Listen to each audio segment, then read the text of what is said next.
नमस्कार. मी नम्रता महाजन. जसं की मी आधी तुम्हाला राणीच्या बागेत घेऊन गेले, विजयदुर्ग किल्ल्यावर घेऊन गेले, परत विजयदुर्गचं आपण रामेश्वर मंदिर बघितलं. तर तसंच आज मी तुम्हाला मुंबईजवळ असलेलं पगोडा हे ठिकाण दाखवणार आहे. तर त्या व्हिडिओला तुम्ही खूप छान प्रतिसाद दिला. तसंच हा व्हिडिओही शेवटपर्यंत बघा आणि नक्कीच तुम्हाला या व्हिडिओमधून पूर्ण पगोड्याचं दर्शन होणार आहे. तर शेवटपर्यंत नक्की बघा. मुंबई भारताची उद्यमनगरी खरी, पण अनेकांसाठी ती स्वप्ननगरीही आहे. त्यामुळेच पोटाच्या चिंतेत जसे अनेक चाकरमानी मुंबईत येतात, तसेच इथला समुद्रकिनारा, गेटवे ऑफ इंडिया, वीर जिजामाता उद्यान म्हणजेच राणीची बाग, छत्रपती शिवाजी महाराज टर्मिनस ते अगदी बॉलिवूडच्या नटनट्यांचे बंगले बघायला मुंबईत येणाऱ्यांचीही कमी नाही. मुंबई बाहेरून येणाऱ्या पर्यटकांसाठी तर हा आजवरचा पर्यटनाचा शिरसास्तच ठरून गेला होता. पण आता देशभरातून मुंबईत येणाऱ्या अनेक पर्यटकांची पावले वाकडी वाट करून बोरिवलीसारख्या उपनगराकडे वळत आहेत. याचं कारण बोरिवली वेस्टला असलेल्या गोराई खाडीच्या पलीकडे उभे आहे मुंबईतील एक आधुनिक आश्चर्य, म्हणजेच ग्लोबल विपश्यना पगोडा. पगोडा म्हणजे खरं तर आपल्या भारतीय बौद्ध स्तूपाचेच एक वेगळे रूप. बौद्ध धर्म भारताबाहेर जसजसा आशिया खंडात पसरत गेला, तसतसे चीन, जपान, म्यानमार या ठिकाणी बुद्धांनी सांगितलेल्या विपश्यनेच्या ध्यानधारणेसाठी विशिष्ट वास्तुविशेषांची निर्मिती केली गेली. भारतात ज्याप्रमाणे स्तूप, विहार निर्माण केले, तसेच अन्यत्र पगोडांची निर्मिती झाली आणि ती स्थानिक वास्तुकला ध्यानात घेऊनच भारतातील स्तूप घुमटाकार होते, परंतु अन्य देशातील पगोडा आकाशाला गवसणी घालणारे. तर मुंबईतील बोरिवलीमधील गोराई खाडी आणि अरबी समुद्राच्या पेचक्यात उभा राहिलेला ग्लोबल विपश्यना पगोडा हा असाच आहे, आकाशाला भिडणारा. हा पगोडा बर्मा म्हणजे म्यानमार वास्तुशैलीत बांधण्यात आलेला आहे. म्यानमारचे उंचच उंच गोल्डन पगोडा जगभरात प्रसिद्ध आहे.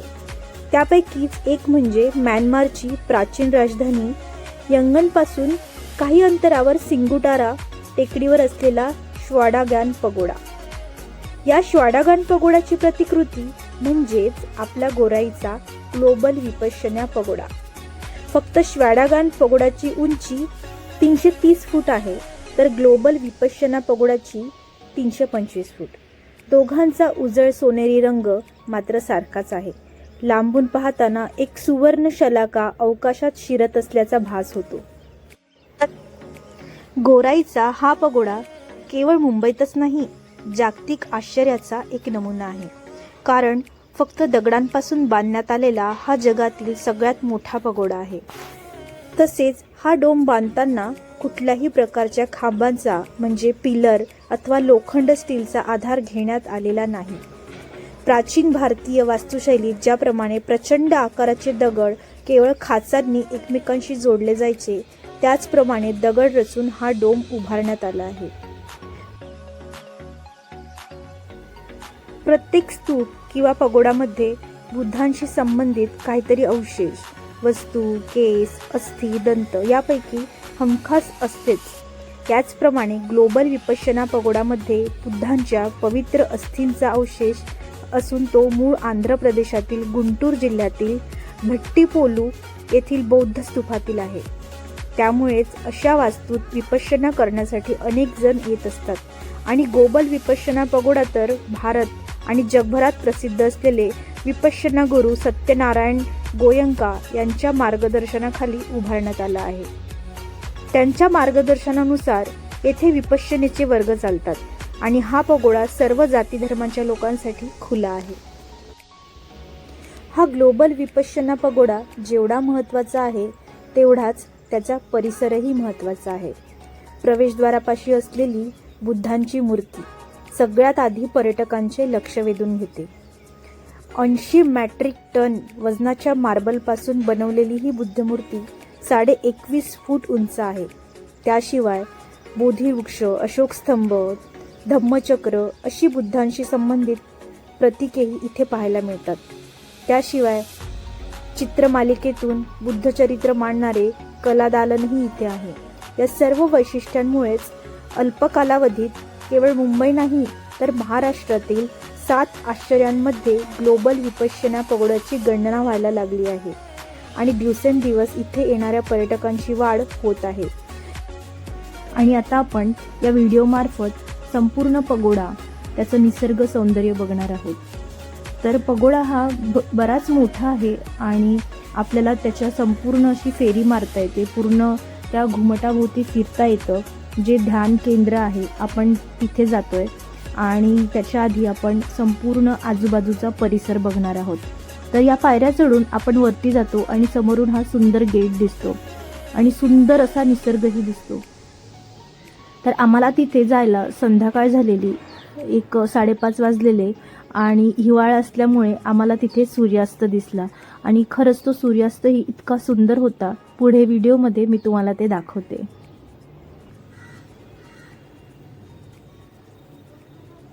हा बघा, सुंदर असा सूर्यास्त आपल्याला बघायला मिळतो. इथलं वातावरण इतकं सुंदर आहे की इथून निघावंसंच वाटत नाही. आम्हाला तिथे पोहोचायला 5 वाजलेले आणि 5:45 हा सूर्यास्त झाला, त्यामुळे आम्हाला याचे दर्शन झाले. तर तुम्हालाही सूर्यास्त बघायचा असेल आणि रात्रीच्या वेळेस पगोडा कसा दिसतो तिथलं लाईट बघायचं असेल तर तुम्ही 4 वाजता तिथे पोहोचलात तर तुम्हाला हे सगळं बघता येईल. आणि याची बंद व्हायची वेळ आहे 7 वाजता, त्याच्यामुळे थोडं लवकर गेलं तर आपल्याला भरपूर गोष्टी बघायला मिळतात. तर हा आतमध्ये जायचा, विपश्यना केंद्रामध्ये जायचा हा दरवाजा आहे. याच्या बाजूला आणखी एक दरवाजा आहे, तिथून पर्यटकांना आतमध्ये जाता येतं. म्हणजे तो आतमध्ये डोम कसा आहे हे बघता येतं. पण तुम्हाला तिथे ध्यान धारणा करायची असेल, विपश्यना करायची असेल तर त्याच्यासाठी वेगळा कोर्स घ्यावा लागतो. तर चला आपण पुढे बघूयात. तर आपण आधी पूर्ण बाहेरून बघूयात. तर पुढे अशोक चक्र आहे, आपण तिथे जाऊयात. तर तिथे पण पर्यटक येतात, फोटोज काढतात आणि आम्हीही तिथे जाऊन छान छान फोटो काढले. तर चला मी तुम्हाला पुढे जवळून दाखवते अशोक चक्र.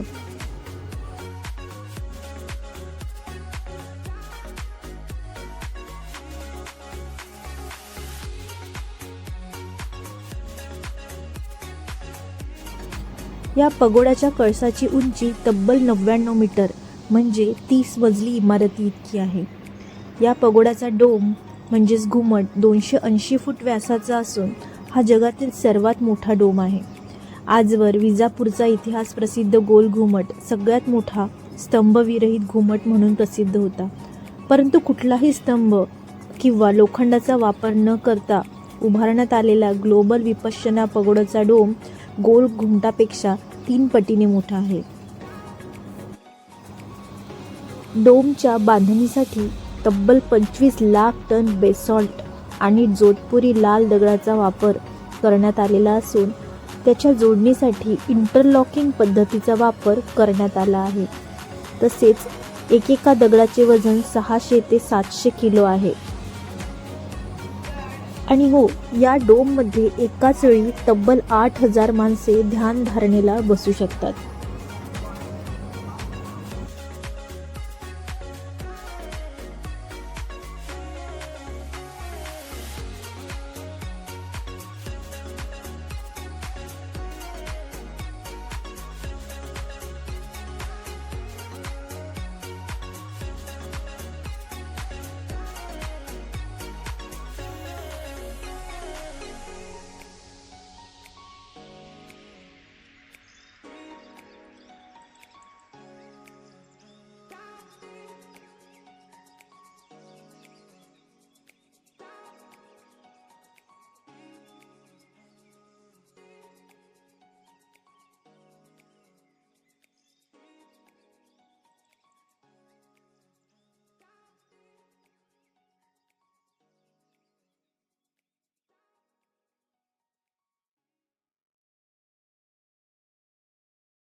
तर हा परिसर भरपूर मोठा आहे, फिरायला थोडा वेळ जातो आणि इथेही लाईन लागलेली आहे. एक बॅच आतमध्ये गेली ती बाहेर काढतात आणि परत दुसरी बॅच बाहेर पाठवतात आतलं घुमट बघण्यासाठी.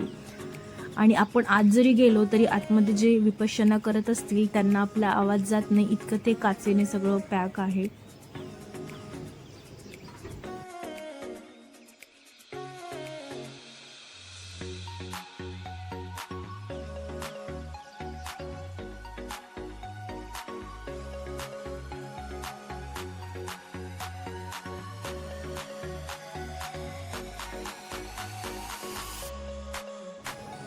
तर हे आहे उंच असा अशोक स्तंभ. तर इथे जे गुरुजी येतात त्यांच्यासाठी इथे सुंदर असे निवासस्थान बांधलेले आहेत. जसं की व्हिडिओमध्ये दिसते हे निवासस्थान आहे. आणि मी जसं बोलले की आम्हाला तिथे पोचायला 5:30 वाजले आणि आम्हाला तिथून निघायला जरा उशीर झालेला. तोपर्यंत बरेच लोक निघून गेले होते, त्याच्यामुळे इथे पूर्ण अशी एक शांतता तयार झालेली संध्याकाळची. लोक बरेच कमी झालेले. तिथे आम्ही असताना तिथल्या लोकांकडनं माहिती काढलेली. तिथे बसलेले असतात जे तुम्हाला विपश्यनेची माहिती देतात. तर त्यांना आम्ही विचारलेलं की आपल्याला हा कोर्स कसा घेता येतो. तर त्यासाठी आपल्याला ऑनलाईन रजिस्ट्रेशन करावं लागतो, एक ऑनलाईन फॉर्म भरावा लागतो आणि त्याच्यात आपला नंबर लागतो. आणि हे निशुल्क आहे, काहीही पैसे भरावे लागत नाही. 10 दिवसाचा कोर्स आहे. फक्त आपल्याला ऑनलाईन रजिस्ट्रेशन करायचं आहे, त्यामध्ये आपला नंबर लागला पाहिजे. आणि इथल्या सेंटरचं नाव आहे बुद्धपतन. जर तुम्ही बुद्धपतन हे सेंटरचं नाव टाकलं तर तुम्हाला हे सेंटर मिळू शकतं विपश्यनेसाठी 10 दिवसांसाठी. इथे राहण्याची, खाण्याची सगळी सोय असते त्यांच्याकडनं. सकाळी नाश्ता, दुपारचं जेवण, संध्याकाळचं जेवण आणि एक खूप छान रुटीन इथे सेट होतो.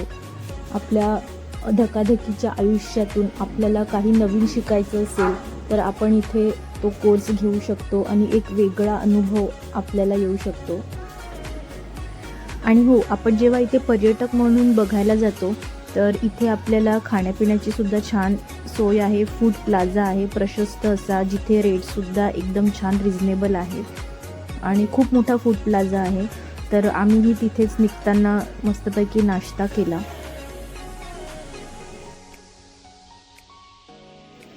तर आता आपण बघूयात इथे पोहोचायचं कसं. तर तुम्ही ट्रेनने गेलात आणि बोरिवली वेस्टला आलात तर तिथून 294 नंबरची बस पकडू शकता आणि खाडीपर्यंत जाऊ शकता किंवा शेअर ऑटोने सुद्धा खाडीपर्यंत जाऊ शकता. तिथून फेरी पकडायची आणि फेरी तुम्हाला इकडे पगोड्याच्या इथे सोडते आणि तिथून पण तुम्हाला रिक्षा करावी लागते. तर त्याला गोराई जेट्टी असं म्हणतात. आणि तिथे फेरीची शेवटची वेळ आहे 5:30 वाजताची. तर त्याप्रमाणेच तुम्हाला वेळेचे नियोजन करावे लागेल. आणि तुम्हाला डायरेक्ट बसने यायचं असेल तर भायंदर वेस्ट रेल्वे स्टेशन इथून बस क्रमांक 4 आहे. थेट पगोड्याच्या मुख्य प्रवेशद्वारासमोर ही बस तुम्हाला सोडते आणि ही फास्ट बस आहे. आणि जर तुम्ही स्वतःच्या वाहनाने येत असाल तर मुंबई अहमदाबाद हायवे NH8 किंवा घोडबंदर रोडवरून मीरा रोड भायंदरकडे वळा आणि नंतर SL वडच्या दिशेने असणाऱ्या रस्त्यावरून पगोड्याला पोहोचता येतं. बोरिवली रेल्वे स्टेशनपासून टॅक्सीने पगोडापर्यंत अंदाजे 26 किलोमीटर अंतर आहे. आणि हो, महत्त्वाची गोष्ट, पगोडा सकाळी 9 ते संध्याकाळी 7 या वेळेत पाहण्यासाठी खुला असतो. तुम्हाला याहूनही अधिक माहिती हवी असेल तर तुम्ही पगोडाच्या अधिकृत वेबसाईटला भेट देऊ शकता. त्याची लिंक मी खाली डिस्क्रिप्शन बॉक्समध्ये देते आहे. आणखी एक महत्त्वाची गोष्ट, जर तुम्ही बसने इथे आला असाल तर ही इथून निघणारी शेवटची बस आहे, जी आम्हाला जाता जाता दिसली. ही 7:30ची 4 नंबरची शेवटची बस आहे. तर तुम्हाला त्या वेळेतच नियोजन करून इथून बाहेर पडावं लागेल. तर रात्रीच्या काळोखात दिवे लागल्यावर ही वास्तू कशी दिसते हेही मी तुम्हाला या व्हिडिओमध्ये थोड्याफार प्रमाणात दाखवलं आहे. तर हा संपूर्ण व्हिडिओ कसा वाटला, यामध्ये दिलेली माहिती कशी वाटली आणि तुम्हाला आणखी काही माहिती हवी असेल तर मला कमेंटमध्ये नक्की सांगा. तुम्ही कुठून हा व्हिडिओ बघत आहात तर हेही कमेंटमध्ये मला कळवा. आणि हो, व्हिडिओ आवडला असल्यास शेअर करा, लाईक करा, सबस्क्राईब करा. आणि संपूर्ण व्हिडिओ बघितल्याबद्दल तुम्हा सगळ्यांचे खूप खूप आभार आणि धन्यवाद.